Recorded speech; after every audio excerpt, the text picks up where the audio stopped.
تحقیق، نعرہ حیدری، تاجدار ختم نبوت، تاجدار ختم نبوت صاحبزادہ حفیظ اللہ مصطفیٰ صاحب۔ الحمدللہ رب العالمین، بسم اللہ الرحمن الرحیم۔ ومن الناس من یشتری لہو الحدیث لیضل عن سبیل اللہ بغیر علم ویتخذها ہزوا اولئک لہم عذاب مہین۔ صدق اللہ العظیم۔ دروشی پڑھیے گا۔ الصلاۃ والسلام علیک یا رسول اللہ وعلی آلک و اصحابک یا سیدی یا حبیب اللہ۔ حمد و ثنا کے بعد عزت و تکریم کے لائق تشریف فرما اسٹیج کی زینت، مقتدر علماء، معزز محتشم سامعین، السلام علیکم ورحمۃ اللہ۔ سورہ لقمان سے ایک آیہ نور آپ کے سامنے تلاوت کرنے کا شرف حاصل کیا۔ دعا ہے اللہ حق بیان کرنے کی توفیق عطا فرمائے۔ قابل عمل باتوں پر ہم سب کو عمل کر کے زندگی کی راہوں کو درست کرنے کی توفیق عطا فرمائے۔ میں نے اور آپ نے درد و سوز سے ڈوبا ہوا لہجہ سماعت کیا۔ دعا گو ہوں اللہ اس بیٹے کی آواز میں اور جس لگن سے یہ قرآن پڑھتے ہیں، اللہ تعالیٰ اس کو دنیا آخرت میں اس کی بہترین جزا اور صلہ عطا فرمائے۔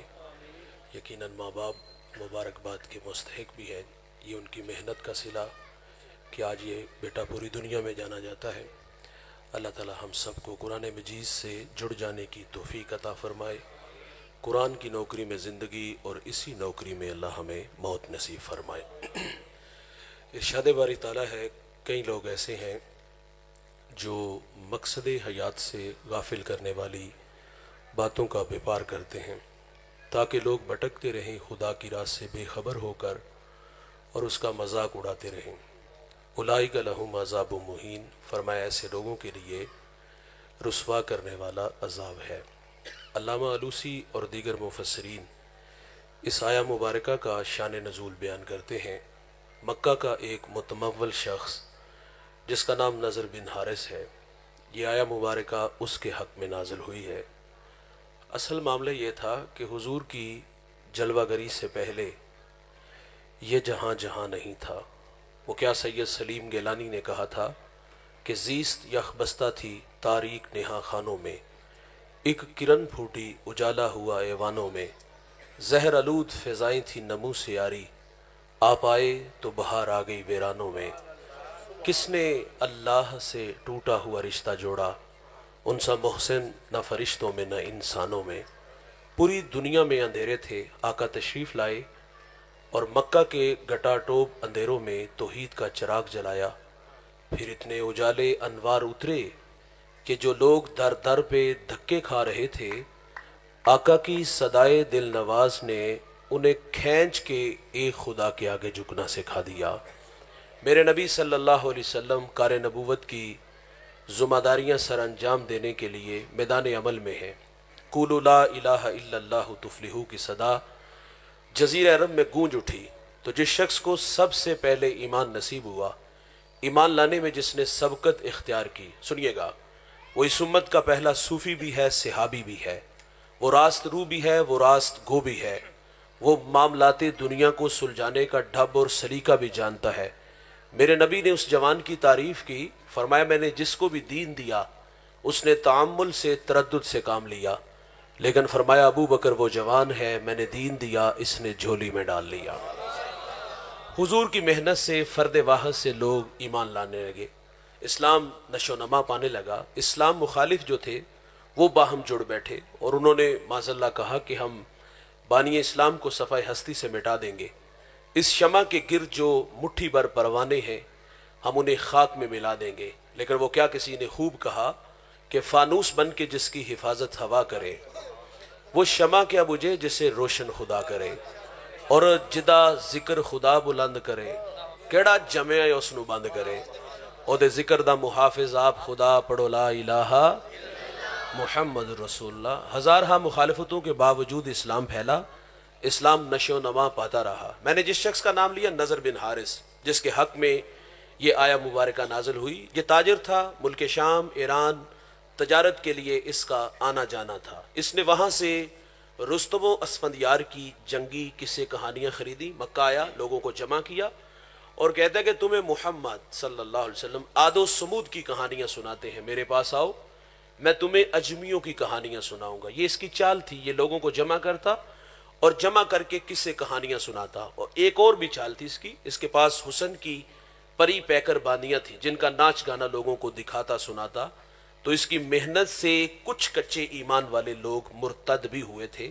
تو اللہ نے اس کے حق میں یہ آیا مبارکہ نازل فرمائی کہ جو مقصد حیات سے غافل کرنے والی باتوں کا بیپار کرتے ہیں ان کے لیے رسوا کرنے والا عذاب ہے۔ لہو الحدیث کی تشریح میں علماء تفسیر بیان فرماتے ہیں اس سے مراد گانا بجانا اور موسیقی مراد ہے۔ نضر بن حارث کا کام کیا تھا؟ قصے کہانیاں سناتا تھا اور لوگوں کو ناچ گانا دکھاتا تھا۔ فرمایا جو اس طرح کے کام کریں گے ان کے لیے رسوا کرنے والا عذاب ہے۔ بھائی جان، یہ گانا، یہ موسیقی، اس کا ہمارے اوپر حملہ کب ہوا؟ سنتے چلیے گا۔ یہ خلافت راشدہ کے دور کے اختتام پر یہ موسیقی ہمارے اوپر حملہ ور ہوئی۔ تاہم اس وقت تو ملت اسلامیہ کا نظام دفاع مضبوط تھا، تو اس نے آبادی کے انتہائی قلیل حصے کو متاثر کیا، اور آج 14 صدیاں بیت گئیں، ملت اسلامیہ کا نظام دفاع کمزور ہوا اور یہ موسیقی ہمارے جسموں میں سرایت کر گئی۔ کل تک جو روح کی سزا تھی آج وہ روح کی غذا ہے۔ بقول اقبال کے وہ کہتے تھا جو نہ خوب بات تدریج وہی خوب ہوا کہ غلامی میں بدل جاتا ہے قوموں کا ضمیر۔ کل تک جو روح کی سزا تھی آج وہ روح کی غذا ہے۔ آپ دیکھ لیجئے جو گانا گاتے ہیں وہ کہتے بچپن کا شوق اور اللہ کا فضل، اور جو سننے والے ہیں وہ اس کو روح کی غذا کہتے ہیں۔ نہ گانا گانے والا غلط کہہ رہا ہے، نہ سننے والے اس کو گناہ جان رہے ہیں۔ میرے نبی فرماتے ہیں میں محمد تو آلات موسیقی کو توڑنے آیا ہوں، اور فرمایا جو باندیوں سے گانے سنے گا اللہ قیامت کے دن ان کے کانوں میں سیسا پگھلا کے ڈالے گا۔ سید عائشہ سے روایت ہے میرے نبی فرماتے جو اس حال میں مرا کہ وہ گانے سن رہا تھا، فرمایا مر جائے تو اس کا جنازہ بھی نہ پڑھو۔ عزت کی موت ہے بندہ گانے سنتا مرے۔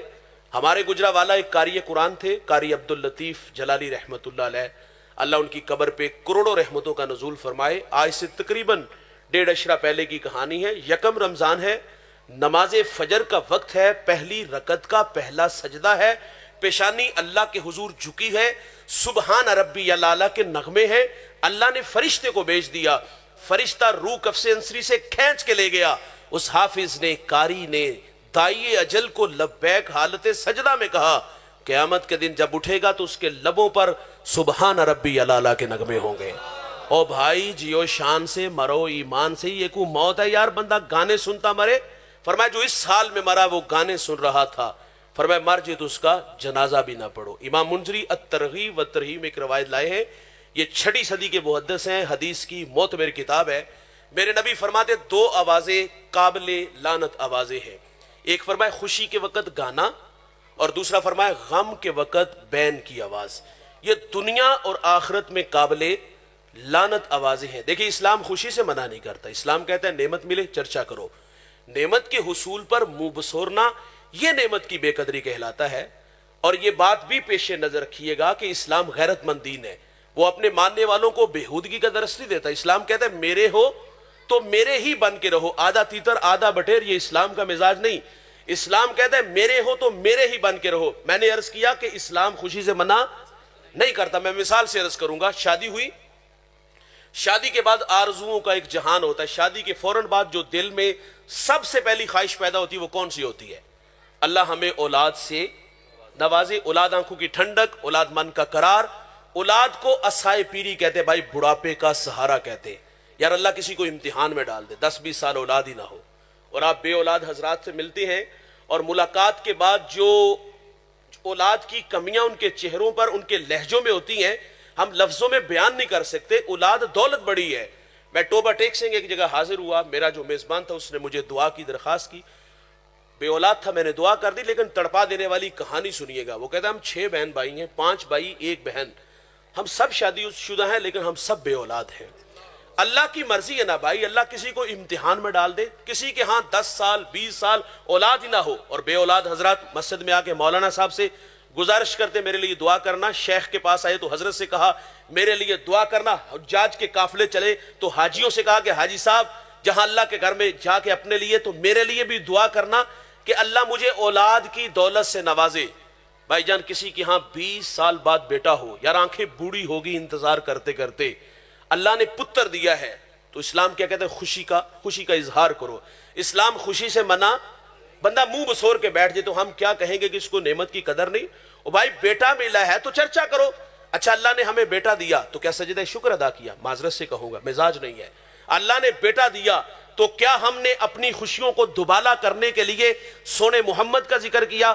ناراض نہ ہوئیے گا، ہم نے لوگوں کے رویے دیکھے ہیں. میرا تعلق ایک دیہات سے ہے اور یہ بھی ایک دیہات ہے، اور ہمارے دیہاتوں میں جب کسی کے ہاں بیٹا ہوتا ہے نا تو ہم سب سے پہلا کام یہ کرتے ہیں، ہم ڈیک آن کرتے ہیں اور اس خیال سے کرتے ہیں کہ اس کے کان میں کسی غیر کی آواز نہ پڑے. او بھائی قابل لعنت آواز تو آپ پہلے دن ڈال رہے ہو، حالانکہ اس حکم اس وقت یہ ہے کہ اس کے کان میں دائیا کی آواز بھی نہ پڑے. اس نے گانا گانا ہے، اس نے کوئی گالی دینی ہے، بھائی مبارکباد دینی ہے نا، لیکن اولاد کا شعبہ حساس اتنا ہے کہ حکم یہ ہے کہ اس کے کان میں جو سب سے پہلی آواز پڑے وہ اللہ اکبر کی ہو، کیونکہ بچہ پہلی آوازوں سے مانوس رہتا ہے.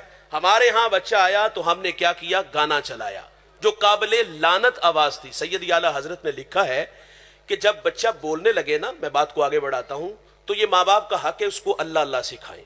اللہ اللہ سیکھ جائے، لا الہ کی لوریاں دو، لا الہ بھی سیکھ جائے، پھر محمد الرسول اللہ.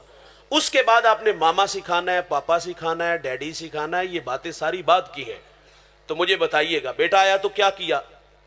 ہم نے اس کے کان میں پہلی آواز اللہ اکبر کی ڈالی، معذرت سے کہوں گا ہم نے گانا چلا دیا. اچھا ہم سکھانے لگے تو وہ توتلی زبان سے اس نے سونے رب کا نام لیا. میں معذرت سے کہوں گا گھر کا ماحول ایسا ہوتا ہے، گالی سے شروع کرتے ہیں اور ہماری بات گالی پہ ہی ختم ہو جاتی ہے. بچے بڑوں سے سیکھتے ہیں، بچے کورا کاغذ ہوتے ہیں، جو بھی تحریر لکھیں گے 1 منٹ ہوگی. میں معذرت سے کہوں گا ہمارے بچے بولنے لگے تو سب سے پہلے کیا بولا؟ ان کی زبان پہ گالی آئی. اچھا جب پہلی بار زبان پہ گالی آئی تو گھر کے بڑے سر پکڑ کے نہیں بیٹھ کے، ہماری غفلت کا نتیجہ سنجیدہ نہیں ہوئے، اپنی زندگی سے گھر سے گالی کو نکالا نہیں. ہم تو حوصلہ افزائی کرتے ہیں، رات افراد خانہ جمع ہوئے، باقاعدہ چھیڑا کہ صبح جو گالی مجھے دی دادا ابو کو سناؤ، پاپا کو سناؤ. یہ کچھ سنانے والی چیز ہے بھائی؟ آپ کیا اپنی اولاد کو سکھا رہے ہو؟ بھائی جان اولاد کو نیک بنانا ہے تو سب سے آسان طریقہ یہ ہے کہ آپ خود نیک بنو. جب آپ گالی سکھاؤ گے تو آنے والے کل میں یہ گالی ہمیں بھی بڑھے گی، وہ پتھر ہمارے بھی منہ پہ آ کے لگے گا. بچپن میں حوصلہ افزائی کی، اس کا نتیجہ اتنا بھیانک آیا کہ جب وہ بڑا ہوا نا، شادی ہوئی، تو اسی بیٹے نے ہمیں بڑے ہو کے گالی دی تو ہم نے کہا ہماری بہو نے اس کو تعویذ ڈال دیے، اور اس بیچاری کا کیا قصور ہے؟ وہ تو 2 ماہ ہوئے آپ کے گھر میں آئی ہے، 25 سال تو آپ کے زیر تربیت رہا. گالی کا ماحول آپ خود فراہم کر رہے ہو، اس کا کوئی قصور نہیں. بھائی جان اگر ہمارے گھر کا ماحول قرآن پڑھنے والا، حدیث پڑھنے والا، محمد عربی پہ درود پڑھنے والا ہوگا تو اس کے بھی نتائج آئیں گے. یہ بھی تو کسی کا بیٹا ہے، اس نے بھی تو قرآن پڑھا اور آج پوری دنیا میں اس بیٹے نے عزت سے اپنا نام بڑا کیا. تو بھائی جان جو سکھائیں گے اس کے نتائج ضرور آئیں گے. شیخ جزولی ایک بہت بڑا نام گزرا ہے، دلائل الخیرات، امت کو درود پہ تحفہ دیا، لکھنے کا سبب بیان کرتے ہیں، سنیے گا. آپ فرماتے میں سفر میں تھا تو راستے میں ایک کنواں نظر آیا، نماز پڑھنی تھی لیکن پانی نکالنے کے لیے ڈور رسی نہیں تھی ہمارے پاس. قریب ایک 8-9 سالہ بچی بکریاں چرا رہی تھی. میں نے کہا بیٹا اپنے گاؤں سے ڈور رسی لا دو. وہ ڈور رسی نہیں لینے گئی. حضرت سے مخاطب ہوئی، کہتے حضرت کہاں کے ارادے ہیں؟ منزل سے آگاہ کیا. پوچھا کس بستی کے رہنے والے ہو؟ ڈیرا بتایا. شیخ سے کہتی نام بھی بتا دے. نام بڑا معروف تھا. جب نام بتایا تو پھٹی نگاہوں سے دیکھ کے کہتی حضرت ناراض نہ ہوئیے گا، میں نے اپنے بڑوں سے آپ کے تقوی و عبادت کے تذکرے سنے ہیں، لیکن افسوس کہ آپ سے ایک چھوٹا سا کام بھی نہیں ہوا. شیخ فرماتے یہ بات کہہ کے بچی کنویں پر آئی اور کنویں پر آ کر اس نے تھوک پھینکی تو وہ چشمہ بن کے پانی اوپر آ گیا. آپ فرماتے میرا سارا بدن پسینے سے شرابور ہو گیا کہ اللہ کہانی کیا ہے. خیر وضو کیا، نماز پڑھی. میں نے بچی کو بلا لیا اور کہا بیٹا کیا وظیفہ پڑھتی ہو جس کی برکت سے یہ پانی اوپر آیا؟ وہ کہتی حضرت صبح اجڑ لے کے آتی ہوں، شام گھر چلی جاتی ہوں. فرماتے میں نے اس کا ترلا کیا کہ تیے 10 دے، میں بھی پڑھاں گا، میرے بال بھی پڑھن گے. اس نے کہا مولانا ایک بات پہ فخر ہے. کہا کیا؟ وہ کہتی میں سارا دن بکریاں بھی چراتی ہوں اور سونے محمد پہ درود بھی پڑھتی ہوں. بھائی جان آپ جو سکھاؤ گے اس کے نتائج ضرور آئیں گے. حضرت خواجہ قطب الدین بختیار کاکی رحمت اللہ علیہ، کتنا بڑا نام ہے. کاکی ہندی کا لفظ ہے جس کا معنی روٹی ہے. قطب الدین نے اس نام سے شہرت کیسے پائی سنتے چلیے گا. والدہ بچپن میں کہتی بیٹا مصلا بچھا دامن پھیلا رب سے مانگ, اور ماں تازہ کھانا بنا کے ساتھ والے کمرے میں رکھتی ہے. اچھا کبھی کبھی بیٹا اظہار بھی کرتا ہے ماں وہ اللہ مہربان کتنا ہے, میں اس کے حضور دامن پھیلاتا ہوں تو وہ مجھے تازہ کھانا دیتا ہے. ماں خوش ہوتی کہ میرے بیٹے کا رب کے ساتھ توکل کا رشتہ جڑ گیا. یہ مشق کافی دیر جاری رہی. آپ فرماتی ایک دن میں کام کی غرض سے گھر سے باہر تھی, آنے میں تاخیر ہوئی, لیکن دل ڈوبنے لگا, اللہ میں نے بڑی محنت سے تیرے ساتھ اس کا تعلق جوڑا ہے, کہیں وہ آج کمزور نہ ہو جائے. آپ فرماتی میں گھر آئی تو قطب الدین محو استراحت تھا, بیدار ہوا تو میں نے کہا بیٹا کھانا کھایا؟ کہتا ہے جی ماں جی کھانا کھایا. اور ساتھ کہتے ہیں ماں جو کھانا آج کھایا نا پہلے کبھی نہیں کھایا. ہاں ماں جو مزہ آج آیا پہلے کبھی نہیں آیا. یہ مائیں رب کے ساتھ جوڑتی تھی, یہ وہی قطب الدین ہے. ماں مدرسے میں بیچتی, بیٹا فرماتی بیٹا پڑھ استاد کہتے بیٹا پڑھ الحمدللہ رب العالمین. ازبر تھا 14 پارے سنائے. استاد بڑے متاثر ہوئے, کہا بیٹا جہاں سے 14 پڑھے بقیہ 16 بھی اسی مدرسے میں اسی استاد سے پڑھ لیتے, تیرے ہجے اچھے منزل خوب. تو عرض کرتے استاد جی میں نے کسی مدرسے میں کسی استاد سے زانو تلمس طے نہیں کیے. تو فرمایا بیٹا یہ دولت کہاں سے آئی؟ تو عرض کرتے استاد جی میری والدہ 14 پاروں کی حافظہ تھی, میں نے ماں سے سن سن کے حفظ کر لیے. اور بھائی ماں قرآن پڑھے تو بیٹا قاری قرآن بنتا ہے, ماں دودھ پلائے سونے محمد پہ درود پڑھے تو بیٹا دشت نینوا کو میدان کربلا بنا دیتا ہے. آپ نے جو سکھانا ہے اس کے نتائج آنے ہیں. منصور الوی ایک بہت بڑا رائٹر, وہ کہتا ہے میں نے ایک بچے سے سوال کیا بیٹا تو بڑا ہو کر کیا بنے گا؟ وہ کہتا ہے نور الدین زنگی. آپ جانتے ہیں نور الدین زنگی کو؟ یہ وہ شخص ہے جس کو حضور خواب میں ملے, میں سو جاؤں یا مصطفیٰ کہتے کہتے, کھلے آنکھ صلی اللہ کہتے کہتے. حضور خواب میں ملے, فرمایا 2 چت قبرے کتے میری طرف بڑھ رہے ہیں, ان کا راستہ روکو. اٹھے وضو کیا, مصلی پہ بیٹھ کے رونے لگے, اللہ حضور کے شہر مدینہ کی خیر. میرے نبی دوسرے دن پھر ملے, کہا وہ میری طرف بڑھ رہے ہیں, وضو کیا, مصلی پہ بیٹھ کے تڑپ کے اے اللہ حضور کے سونے شہر کی خیر. میرے نبی تیسرے دن پھر ملے, اب کے بار مصلی پہ نہیں دھوڑ لگا دی یار, 20 دن کا سفر 16 دنوں میں کیا.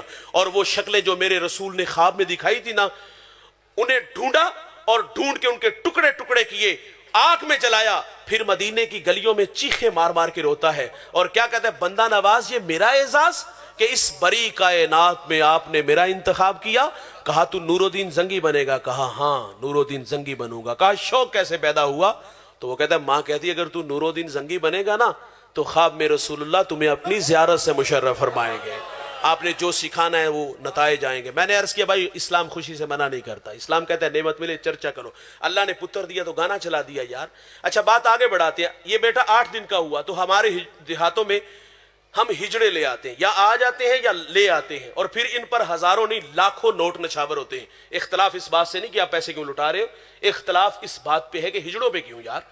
دیوار کے متصل غریب بھائی کا گھر نہیں, کچی دیواروں سے چیخوں کی آوازیں نہیں سنتے یار. صفا کتنے ہو گئے, شاید کے سینے میں دل نہیں پتھر رکھتے ہیں. اللہ نے دولت دی ہے, پتر دیا ہے, وارث آیا ہے, پیسہ لٹانا ہے تو ہم کہتے ہیں اپنے غریب بھائی پہ لٹا دو یار. اگر دولت لٹانے کا شوق ہے تو آپ کی اس بستی میں بہت سارے گھر ایسے ہوں گے جہاں چراغ نہیں جلتے. بہت ساری بیٹیاں گھروں میں اس لیے بھی بوڑھی ہوئی کہ اس کے بوڑھے باپ کے پاس دینے کے لیے جہیز کا سامان نہیں تھا. چاندی اتر آئی بیٹیوں کے بالوں میں. مفلس کو پھر امید ہے کہ بارات آئے گی. کتاب زیست کا ایک اور باب بیت گیا, جہیز بن نہ سکا اور شباب بیت گیا. اوے اللہ نے آپ کو دولت سے نوازا ہے, پتر دیا ہے, دولت لٹانی ہے تو یار ان مجبور بیٹیوں پہ لٹا دو یار. لٹانی ہے تو ان مزدوروں پہ لٹا دو, لٹانی ہے تو اپنے غریب بھائی پہ لٹا دو. لیکن دولت کہاں لٹی؟ جہاں نفس کو حظ ملا. وہ کسی نے کہا تھا نا کہ چاندی, یہ تو میں نے عرض کر دیا نا, یہاں حالات یہ ہے کہ ہم دولت وہاں لٹاتے جہاں نفس کو حظ ملتا ہے. تو ہم نے لٹائی ہجڑوں پہ دولت, ہم نے دولت لٹائی جہاں نفس کو حظ ملا. تو ہمارا کہنا تو یہ ہے ان مجبوروں پہ لٹاؤ گے تو اللہ راضی ہے. اور دوسری بات یہ ہے بھائی, ہمارے معاشرے میں اگر بغور دیکھو تو دکھ کتنے ہیں, گلی گلی ہمارے دامن سے لپٹے ہوئے دکھ ہیں. مجھے یاد آیا میں شارع ابراہیم خلیل پہ بیٹھا تھا تو میرے ساتھ ایک احرام سے لپٹا نوجوان آیا. میں نے بے تکلفی سے اس کے کندھے پہ ہاتھ رکھا. میں نے کہا آپ تھک گئے ہو؟ کہتا یہ 4تھا عمرہ ہے. میں نے پوچھا کہاں سے؟ کہتا ہے جموں سے ہوں. حالات پوچھے, کہتا ہے میرے اپنے خاندان کے 17 لوگ شہید ہوئے, بتیجوں بھانجوں کے نام لیے. میں نے معاشی حالات پوچھے, کہتا ہے مولانا غربت ہے وہاں. اور ساتھ جو اس نے جملہ کہا جو اس نے ہمیں تڑپا دی اور ہم وہاں بیٹھ کر کافی دیر روتے رہے. اس نے کہا مولانا دعا کیا کرو غربت ایک جگہ پہ نہ ٹھہرے, یہ گھر بدلتی رہے. وہ کہتا ہے ستم یہ ہے, یہ غربت اتنی جلدی گھر نہیں بدلتی. جب یہ گھر نہیں نہ بدلتی تو ہمارے غریبوں کے بھرم ٹوٹتے ہیں. غموں کی دھوپ میں کاٹا ہے زندگی کا سفر, راستے میں کوئی شجر سایہ دار نہ تھا. ہمارا کہنا یار کبھی کبھی زمین پہ بھی تو اترو نا. یہ بونے نظر آتے ہیں نا, ظاہر ہے جب پاؤں زمین سے اٹھا لیجئے تو یہ چھوٹے نظر آتے ہیں. ہم کہتے ہیں شجر سایہ دار بھی بنو, شجر پھلدار بھی بنو. ہستی پلکوں کے نیچے غم بھی پلتے ہیں, مگر کون دیکھتا ہے اتنی گہرائی میں. دولت لٹانی ہے تو ان مجبوروں پہ لٹا دو یار, دکھیوں پہ لٹا دو. لیکن ہمارے ہاں بیٹا آیا تو گانا چلا, 8 دن کا ہوا تو ہجڑے ناچے. اچھا یہی بیٹا جب بڑا ہوا, شادی کے قابل ہوا, نکاح کی تقریب آئی تو نکاح سے 1 دن قبل رسم حنا کے نام سے جو طوفان بدتمیزی مچائی جائے, یہ ہمارا ہمسایہ ملک ہندوستان, یہ ساری رسومات ہم نے یہاں لی ہوئی ہیں. ڈولک کی تھاپ پہ ماں بہن بیٹیاں بھنگڑے ڈالتی. کیا یہ خوشی ہے؟ میں معذرت سے کہوں گا یہ ہمارے معاشرے میں ایسے رویے پائے جاتے ہیں. کیا یہ خوشی ہے؟ اسلام خوشی سے تو منع نہیں کرتا, لیکن کیا یہ خوشی کا انداز ہے اچھا کہ ڈولک کی تھاپ پہ بھنگڑے ڈالے؟ یار نکاح کا مقصد برائی کے آگے بند باندھنا تھا. اور جو طوفان بدتمیزی اس موقع پر ہوتا ہے ہم سائیگی میں کسی کو جرت کے وہ کہے کہ یار تھوڑی سی آواز ہی کم کر لو. اور ہمارے رویے اتنے تلخ ہوتے ہیں, ہم کہتے ہیں گانا میرے گھر میں چل رہا ہے, تمہیں کیا تکلیف؟ پھر اوباشوں کو لے کے مکان کی چھت پہ چڑھیں گے اور اس شریف آدمی کی بیٹیوں کو چھیڑا جاتا ہے, آوازیں کسی جاتی ہے. یہ ہمارے معاشرے میں رویے پائے جاتے ہیں.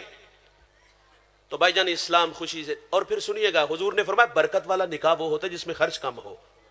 تو ہمارا انداز کیا, ہم کہتے ہیں شریکاں دا لال ہے نا اپنا پٹ کے لال کر لو. میں نے سوشل میڈیا پہ ایک بارات دیکھی, اس پہ باقاعدہ تبصرہ ہوا, لاکھوں نہیں کروڑوں روپیہ پھینکا گیا. کسی نے سوال کیا کہ یہ غریبوں میں بانٹ دیتے, تو 2 لفظوں میں کہانی سے وہ کہتا غریباں ہی تو لوٹے نے, اور ظالم یہ لٹانے کا طریقہ ہے.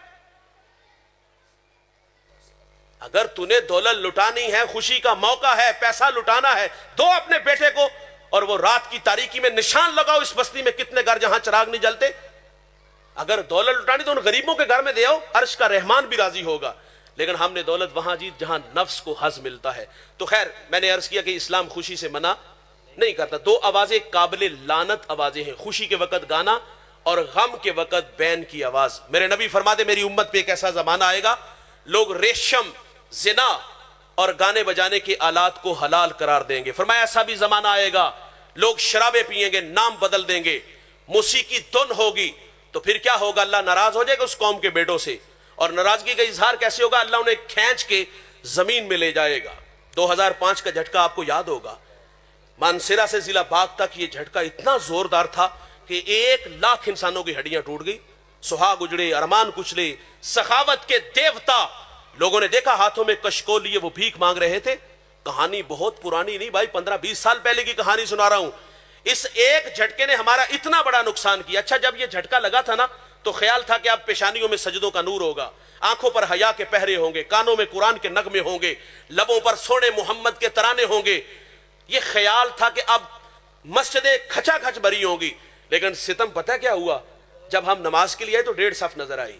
ہاں تبصرے میں نے بھی کیے, آپ لوگوں نے بھی کیے ہوں گے, اور جگہ جگہ لوگوں نے یہ تبصرے کیے. ہم نے کہا تھا پہاڑوں میں رہنے والے لوگ اچھے نہیں تھے, اور ان کی وجہ سے, ان کی بادامالیوں کی وجہ سے یہ سزا ملی کہ کھینچ کے اللہ زمین میں لے گیا. اخلاق کھوکھلے تھے, فساد کے کھوکھلے دانے پہ کھڑے تھے, چلتے اکڑ اکڑ کے, بولتے بگڑ بگڑ کے, مستی ہی مستی, نشہ ہی نشہ, یہ تیور تھے. 5 وقت اللہ کا منادی حی علی الصلاۃ کی صدائیں دیتا تھا, کان پہ جو تک نہیں رینگتی تھی, واعظ نصیحت کرتا تھا, غفلت کی پٹی نہیں اتارتے تھے. میں نے پھر پورے پاکستان میں جہاں بھی گیا میں نے کہا چلو مانا کہ پہاڑوں میں رہنے والے لوگ اچھے نہیں تھے, ہم پنجاب سے ہیں, اور بھائی مجھے بتائیے گا کیا یہاں مسجدیں جب اذان ہوتی ہے تو کھچا کھچ بھری ہوتی ہیں؟ ایک گھر میں 8 افراد, سب پہ نماز فرض, کتنے لوگ مسجد میں آتے ہیں؟ اور بھائی جان چھٹی کے وقت سکول کے گیٹ کے سامنے یہاں بھی جوان اپنی برباد کرتے ہیں, یہاں بھی رقص و سرود کی محفلیں سجائی جاتی ہیں.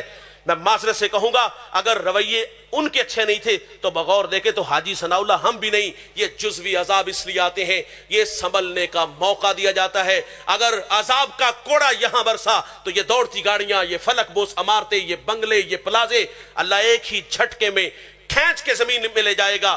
فرمایا جب شراب عام ہوگی, جب گانا عام ہوگا تو پھر کیا ہوگا؟ اللہ انہیں کھینچ کے زمین میں لے جائے گا. بعض کو خنزیر اور اللہ بندر بنا دے گا. انسان ظاہری طور پہ خنزیر بندر نہیں بنے گا, لیکن خنزیر اور بندر کی جو صفات ہے وہ انسان میں آ جائیں گی۔ علم حیاتیات میں لکھا ہے خنزیر کی سب سے بڑی صفت وہ بے غیرت اور بے حیا ہوتا ہے، بندر کی صفت وہ نقالی کرتا ہے، ایکٹنگ کرتا ہے۔ یہ شوبز کی دنیا، پاپ سنگر سننے والوں کے مزاج ہم اچھی طرح جانتے ہیں۔ فرمایا جب گانا عام ہوگا نا، شرابیں عام ہوں گی، تو پھر اللہ تعالیٰ اس قوم کے بیٹوں سے حیا کو چھین لے گا۔ اقبال تو روتا رہا یار، ساری زندگی تڑپتا رہا کہ حیا باقی نہیں زمانے کی آنکھ میں، خدا کرے کہ تیری جوانی بے داغ رہے۔ تو بھائی جان آج فرمایا سب سے بڑا نقصان ہمارا یہ ہوگا کہ اللہ حیا چھین لے گا۔ روحوں کی غذا موسیقی نہیں ہے۔ ایلن بلوم عیسائی مفکر ہے، اس سے سوال کیا گیا کہ تیرے نزدیک موسیقی کیا ہے؟ تو وہ کہتے ہیں یہ روح کی کچرا غذا ہے۔ تلبیس ابلیس میں لکھا ہے گانے میں دو مضرتیں جمع ہے، ایک تو یہ قلب کو تفکر الہی سے روکتا ہے، اور دوسرا فرمایا گانا زنا کی دعوت دیتا ہے، اور ہم اس کو روح کی غذا کہتے ہیں۔ روحوں کی غذا موسیقی نہیں بھائی، روحوں کی غذا ہے تو وہ اللہ کا قرآن ہے، جسے کافر لوگ بھی چھپ چھپ کے سنا کرتے تھے۔ اور بھائی رب سے باتیں کرنے کو جی چاہے نا تو قرآن کھول کے بیٹھ جایا کرو، اور یہاں رکیے گا۔ کتنی دیر ہوگی رب سے باتیں کیے ہوئے؟ ہاں ایک دھندلا سا نقشہ میرے اور آپ کے پاس ضرور ہوگا، ماضی کے دریچوں میں جھانک کر کے دیکھتے ہیں، اپنا بچپنا دیکھتے ہیں۔ وہ ہمارا بچپن میں ہم مسجد میں جاتے تھے ناظرہ پڑھنے، اور وہ بھی باقاعدگی کے ساتھ نہیں، معذرت سے ہفتے میں 2 دن، اور جو 2 دن جاتے تھے گھر سے پیغام بھی آتا جلدی چھٹی دے۔ حافظ صاحب کی ضرورت ہے کہ وہ کہیں کہ اس نے ابھی سبق نہیں سنایا؟ آپ سب کو اچھی طرح پتہ ہے کہ اگر میں نے چھٹی نہ دی تو رات کو اس کے ابے نے آ کے میری چھٹی کروا دینی ہے۔ یہ رویے ہیں بھائی۔ ہمارے جامعہ کے ایک فاضل 2-3 ماہ بعد واپس آئے، تو میں نے کہا بیٹا آپ واپس کیوں آئے؟ کہ کہتے میں نے صرف اتنا کہا کہ بیٹا آپ چھٹیاں بڑی کرتے ہو، رات والد کو ساتھ لیں۔ مقصد یہ تھا، توجہ دلانی تھی کہ آپ دھیان کریں۔ وہ کہتے ہیں وہ رات آئے اور آگ بگولا تھے، اور آگے کہتے ہیں مسجد مولوی تیرے پیو دیے، صبح مجھے نظر نہ۔ اس میں کوئی شک نہیں بھائی، مسجد مولوی کے باپ کی نہیں، تو جو نماز پڑھنے آتی۔ یہ سوال ہم بھی کرتے ہیں، کیا ان کے باپ کی ہے؟ تلخ ہے جملہ لیکن قبول کرنا ہوگا۔ اور اجارہ داری ہماری مسجدوں میں آ کے ہوتی ہے۔ حضرت مجھے ابھی حالیہ ایک ہفتہ قبل میرے ایک بوڑھے دوست نے 26 سال ایک جگہ گزارے، اور مجھے کہتے کہ جگہ ہوئی تو مجھے بتائی۔ میں نے پوچھا خیریت؟ تو وہ کہتے صرف کسی بات پہ اختلاف ہوا، تو میں سامان اٹھانے لگا تو مجھے کہتے مولوی صاحب 26 سال کا حساب دے کے جانا جی۔ کیا حساب لینا ہے بھائی؟ 26 سال تمہارے بچوں کو قرآن پڑھایا، اس کا حساب لینا ہے؟ 26 سال منبر پہ بیٹھ کے حدیث سنائی، اس کا حساب لینا ہے؟ یہ رویے ہے، میں معذرت سے کہوں گا۔ تو وہ بچپن میں ہم نے ناظرہ پڑھا تھا بھائی، اور میں علماء کو خراج پیش کرتا ہوں۔ بعض کا عقل قبول نہیں کرتی کہ 100 بچہ ہے، ایک قاری صاحب آدھا گھنٹہ ٹائم، آدھے گھنٹے میں کیا پڑھاتے، کیا سنتے ہوں گے، لیکن 2-4 سالوں میں ہمارے بچوں کو ناظرہ پڑھا دیتے ہیں۔ میں حضرت مری کے پڑوس میں ایک جگہ حاضر ہوا، میرے جو میزبان تھے، اور جتنی یہ جگہ اتنا بڑا وہ مدرسہ تھا، ہم عصر کے بعد بیٹھے، میں نے تعداد پوچھی، شعبہ حفظ تھا ان کے پاس، میں نے کہا تعداد کتنی؟ کہتے ہیں 90 بچے ہیں۔ میں نے کہا اساتذہ کتنے؟ کہتا میں اکیلا ہوں۔ مجھے ہضم اس لیے بات نہیں، میں خود حافظ ہوں۔ میں نے کہا مولانا سبق سب کی منزل ایک لمبا کام ہے، تو مجھے اس نے کوئی دلائل نہیں دی کہ میں ساتھ معاون بٹھا لیتا ہوں جو سینئر بچے ہیں۔ انہوں نے بلا امتیاز آواز دی، 4-5 بچے آگے، کہا بیٹا آپ کے کتنے پارے؟ کسی کے 15، کسی کے 17، کسی کے 20۔ تو کہا بیٹا شروع کرو آپ فلاں صورت، ان کے ہجے، ان کی منزل اتنی اعلیٰ۔ تو میں نے کہا حضرت، مجھے رشک آیا، میں نے کہا حضرت راز کیا؟ کہتا ہے 2 باتیں ہیں، ایک تو میں قرآن سے عشق کرتا ہوں، اور دوسرا میری نظر میں کبھی خیانت نہیں آئی، میں ان بیٹوں کو اپنا بیٹا سمجھتا ہوں، ان بچوں کو اپنا بیٹا سمجھتا ہوں۔ او میرے بھائی، یہ تو علماء نے ہمارے بچوں کو پڑھایا۔ تو ہم نے بچپن میں ناظرہ پڑھا، میں نے کہا دھندلا سا نقشہ ہے کہ رب سے باتیں کی ہوں، کتنی دیر ہوگی بچپن میں۔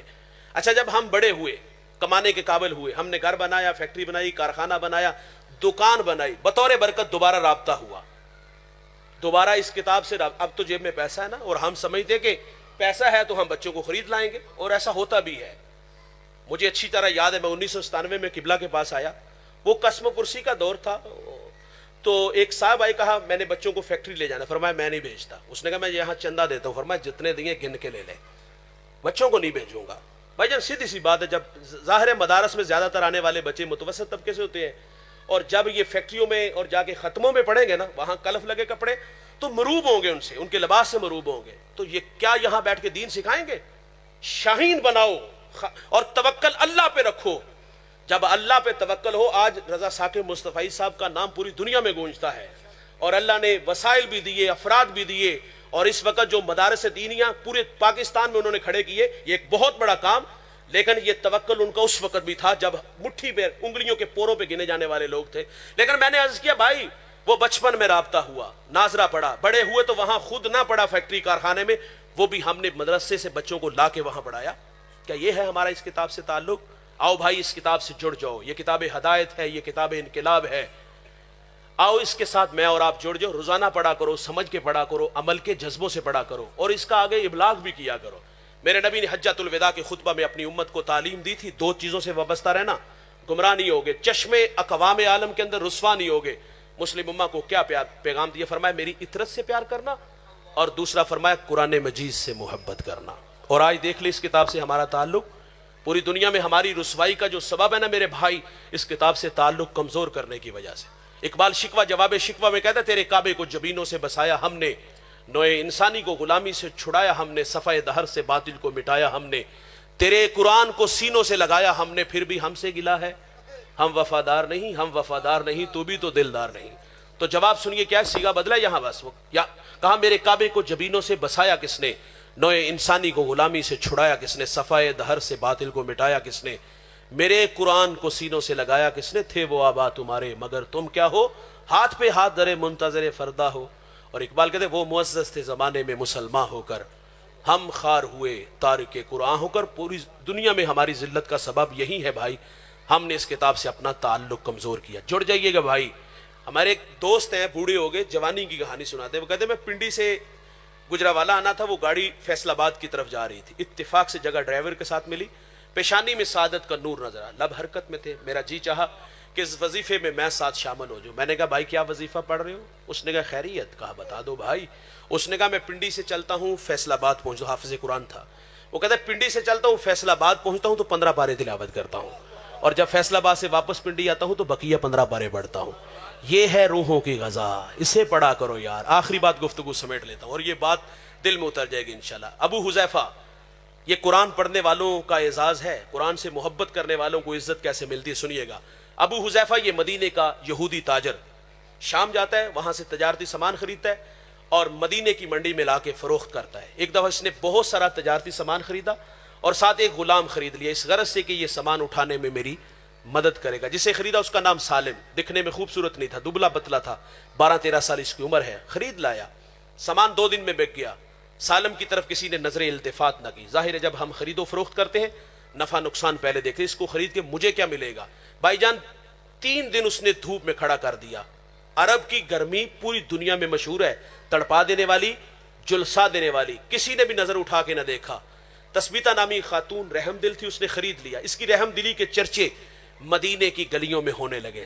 ابو حذیفہ مکہ کا تاجر مدینے میں آیا تھا، اس کی سیرت سے متاثر ہوا، پیغام نکاح بھیجا، نکاح ہوا، بیوی اور غلام کو لے کے یہ مکہ آیا۔ عثمان غنی سے دوستی تھی، ملاقات کے لیے گیا۔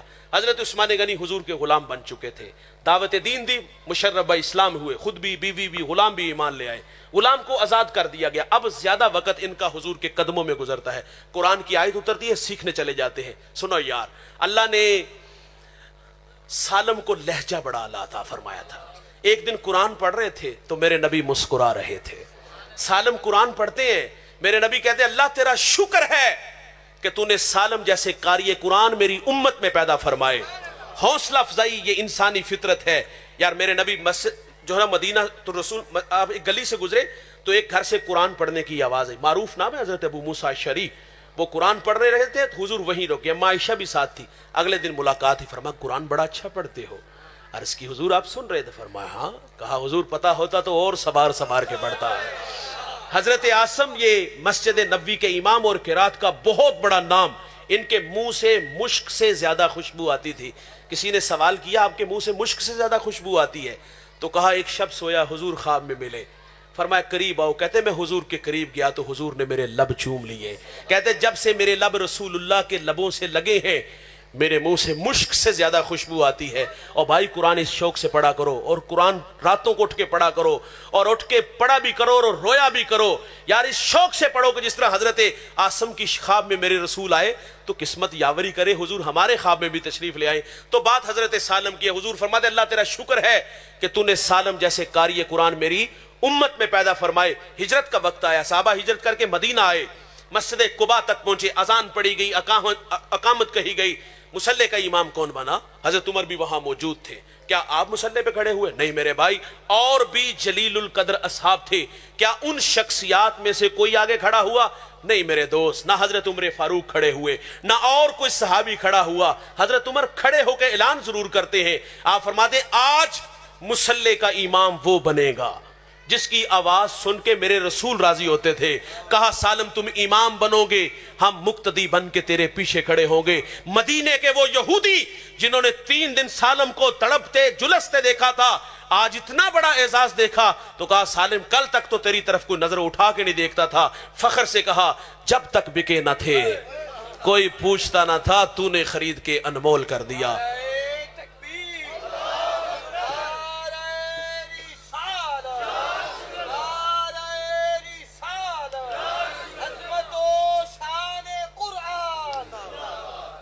بس بھائی یہیں پہ ہم گفتگو سے بیٹھ لیتے ہیں۔ بس اتنا کہوں گا بھائی، آج وعدہ کرنا ہے ہم نے گانا نہیں سننا، گانا نہیں سننا۔ میں نے اتنی زیادہ باتیں آپ کو سنا، ہم نے کیا سننا ہے؟ قرآن سننا ہے، نبی کا فرمان سننا ہے۔ زباں تا بود در دہاں جائے گی، ثنائے محمد بود دل پذیر۔ اور آخر پہ اتنا ضرور کہوں گا، موبائلوں کی تلاشی بھی لیجئے گا، وہ مواد جو اللہ رسول کو پسند نہیں، شفقت فرمائیے گا نکال دیجئے گا۔ ایسے لوگوں کو سنا کریں یار، اچھا پڑھتے ہیں۔ قرآن سنیں یار، کسی اچھے ثناخواں کو سنیں، کسی اچھے مبلغ کو سنیں۔ تو اللہ تعالیٰ سے دعا ہے آج کی اس نشست میں جو میں نے کہا آپ نے سنا، اللہ مجھے آپ کو عمل کے جذبوں سے مالا مال فرمائے۔ بٹ صاحب سے میری یہ شاید پہلی ملاقات، اور بعض لوگوں میں دلبری بڑی ہوتی ہے، وہ پہلی ملاقات میں اپنا بنا لینے کا فن جانتے ہیں۔ ان کے لیے صرف میں اتنا کہوں گا، ایک تو اقبال کا شعر ہے، اور ہاں بڑی محبت جی مجھے بڑا اچھا لگا، جارحانہ ملتے ہیں اور ملنا بھی ایسے چاہیے۔ اقبال نے کہا تھا کہ ہجوم کیوں ہے زیادہ شراب خانے میں، فقط یہ بات کہ پیر مغاں ہے مرد خلیق۔ اور ایک میں یہ بھی کہوں گا کہ تیرا اخلاق دیتا ہے پتہ تیری بلندی کا، تیرا یہ جھک کے ملنا کہہ رہا ہے آسماں تو ہے۔ خوشام میری عادت نہیں، لیکن جو میں نے محسوس کیا وہ میں نے عرض کر دیا۔ بٹ صاحب اللہ آپ کو جزائے خیر دے، اور اللہ آپ کے والد گرامی کی کامل مغفرت فرمائے۔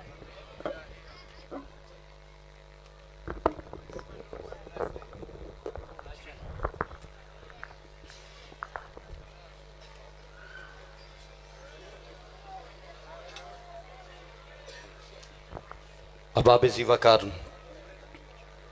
بس اب وہ لمحے آ گئے